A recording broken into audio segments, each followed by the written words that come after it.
ఓం నమ శివాయ. నా పేరు పాండురంగారావు. రుద్రాక్షలు వేదగణితం. రుద్రాక్షలు ఎందుకు ధరించాలి అంటే 1 డిగ్రీ మోర్ యాటిట్యూడ్ అంటాం. 99 డిగ్రీస్లో వాటర్ని హీట్ చేస్తే అది వేడి నీళ్లులాగే ఉంటాయి. దానివల్ల ఎలాంటి మార్పు మీరు చూడరు. అదే ఇంకొక డిగ్రీ యాడ్ అయినట్టయితే 100 డిగ్రీస్, అప్పుడు అది స్టీమ్ కన్వర్షన్ అవుతుంది, ఇవాబరేట్ అవుతుంది, రైలు ఇంజిన్ కూడా గుంజ అవతల పాడేస్తుంది.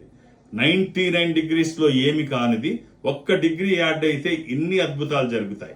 మీరు ఏమీ ధరించకుండా మీరు చేసే పనికి ఒక దైవికమైన సంపద. రుద్రాక్ష ధరించిన తర్వాత మీరు చేసిన పనికి ఇదే 1 డిగ్రీ మోర్ యాటిట్యూడ్ అంటే. ఖచ్చితమైన రుద్రాక్ష మీరు ఏమి ధరించాలో తెలుసుకోవాలనుకుంటున్నారా? నాతో సంప్రదించాలనుకుంటే ఈ నెంబర్తో కాంటాక్ట్ అవ్వండి. వేద గణితం శ్రీ పాండురంగారావు గారు డేట్ ఆఫ్ బర్త్ చెప్పంగానే ఆ చక్రం వేయటం కానీ అది కానీ కొన్ని సెకండ్స్లో జరిగిపోయేటువంటి ఓ ప్రక్రియ. అలాంటి వారు మనకి ఇప్పుడు ప్రస్తుతం ఒక్క పాండురంగారావు గారే ఉన్నారేమో అని నాకు అనిపిస్తోంది.